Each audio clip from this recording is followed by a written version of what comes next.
ಹುಣಸೂರು ತಾಲೂಕಿನ ದೊಡ್ಡ ಹೆಜ್ಜೂರಿನಲ್ಲಿ ಶ್ರೀ ವೀರಾಂಜನೇಯ ಸ್ವಾಮಿಯ ರಥೋತ್ಸವವು ಸಾವಿರಾರು ಭಕ್ತರ ಜಯ ಉದ್ಘೋಷದ ನಡುವೆ ವಿಜೃಂಭಣೆಯಿಂದ ನಡೆಯಿತು. ಭಕ್ತರು ರಥಕ್ಕೆ ಹಣ್ಣು ಜವನ ಸಮರ್ಪಿಸಿ ಪೂಜೆ ಸಲ್ಲಿಸಿ ಧನ್ಯತಾ ಭಾವ ಮೆರೆದರು. ಈ ಬಾರಿ ಮಳೆ ಬೆಳೆ ಉತ್ತಮವಾಗಿದ್ದರಿಂದ 15,000ಕ್ಕೂ ಹೆಚ್ಚು ಮಂದಿ ಭಕ್ತರು ರಥೋತ್ಸವದಲ್ಲಿ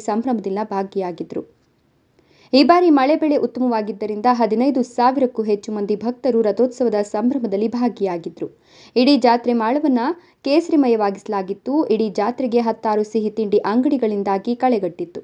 ರಥೋತ್ಸವಕ್ಕೂ ಮುನ್ನ ದೇವಸ್ಥಾನದಿಂದ ಶ್ರೀ ವೀರಾಂಜನೇಯ ಉತ್ಸವ ಮೂರ್ತಿಯನ್ನ ಅಲಂಕೃತ ಪಲ್ಲಕ್ಕಿಯಲ್ಲಿ ಮಂಗಳ ವಾದ್ಯದೊಂದಿಗೆ ಹೊತ್ತು ತಂದು ದೇವಾಲಯದ ಸುತ್ತ ಪ್ರದಕ್ಷಿಣೆ ಹಾಕಿದ ನಂತರ ಮಧ್ಯಾಹ್ನ 12ಕ್ಕೆ ರಥದ ಬಳಿ ಬಂದು ರಥದ ಸುತ್ತ ಪ್ರದಕ್ಷಿಣೆ ಹಾಕಿದ ನಂತರ ಉತ್ಸವ ಮೂರ್ತಿಯನ್ನ ಸಿಂಗರಿಸಿದ್ದ ರಥಕ್ಕೆ ಏರಿಸಲಾಯಿತು. ನಂತರ ಶಾಸಕ ಜಿಡಿ ಹರೀಶ್ ಗೌಡ್ರು ರಥ ಎಳೆದು ಚಾಲನೆ ನೀಡುತ್ತಿದ್ದಂತೆ ಅಪಾರ ಸಂಖ್ಯೆಯಲ್ಲಿದ್ದ ಭಕ್ತ ಸಮೂಹ ಶ್ರೀರಾಮ್ ಕಿ ಜೈ, ಬೋಲೋ ಶ್ರೀರಾಮಚಂದ್ರ ಮಹಾರಾಜ್ ಕಿ ಜೈ, ಹನುಮನಿಗೆ ಜೈಕಾರ ಹಾಕ್ತಾ ರಥವನ್ನ ದೇವಾಲಯದ ಸುತ್ತ ಎಳೆದು ತಂದು ಸ್ವಸ್ಥಾನದಲ್ಲಿ ನಿಲ್ಲಿಸಿದ್ರು. ರಥೋತ್ಸವದ ವೇಳೆ ಆದಿವಾಸಿಗಳು ಸೇರಿದಂತೆ ನವದಂಪತಿಗಳು, ದೇವರ ಆರಾಧಕರು ರಥಕ್ಕೆ ಹಣ್ಣು ಜವನ ಎಸೆದು ಕೈ ಮುಗಿದು ಭಕ್ತಿ ಭಾವ ಮೆರೆದರು.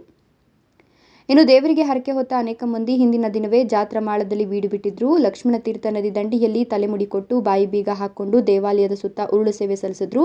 ನದಿ ದಡಿಯಲ್ಲೇ ಅಡಿಗೆ ತಯಾರಿಸಿ ಪ್ರಸಾದ ಸೇವಿಸಿದ್ರು. ಹನಗೋಡಿನ ಛಾಯಾ ಸುನಿಲ್ ಮತ್ತವರ ಸ್ನೇಹಿತರು ಜಾತ್ರೆಗೆ ಬಂದವರಿಗೆ ಅನ್ನದಾನದ ವ್ಯವಸ್ಥೆಯನ್ನು ಕೂಡ ಏರ್ಪಡಿಸಿದ್ರು. ಜಾತ್ರಾ ಮಹೋತ್ಸವ ಸಮಿತಿ ಅಧ್ಯಕ್ಷ ಶೇಖರ್ ಗೌಡ, ಕಾರ್ಯದರ್ಶಿ ನಟರಾಜ್ ನೇತೃತ್ವದ ಸಮಿತಿಯವರು ಹಾಗೂ ದೊಡ್ಡ ಹೆಜ್ಜೂರಿನ ಸುತ್ತಮುತ್ತಲ ಗ್ರಾಮಸ್ಥರು ಜಾತ್ರಾ ಯಶಸ್ವಿಗೆ ಶ್ರಮಿಸಿದ್ರು. ಜಾತ್ರೆಯಲ್ಲಿ ಮಾಜಿ ಶಾಸಕ ಎಚ್ ಪಿ ಮಂಜುನಾಥ್ ದೇವರಿಗೆ ಈಡುಗಾಯಿ ಹೊಡೆದು ದೇವರ ದರ್ಶನ ಪಡೆದರು.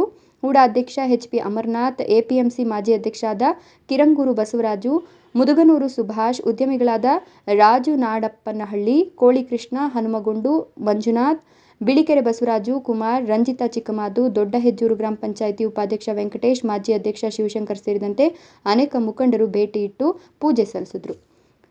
ನಿರಂತರ ಸುದ್ದಿ ಸಮಾಚಾರಗಳಿಗಾಗಿ ನೋಡ್ತಾ ಇರಿ, ಇದು ನಿಮ್ಮ ನ್ಯೂಸ್ 5.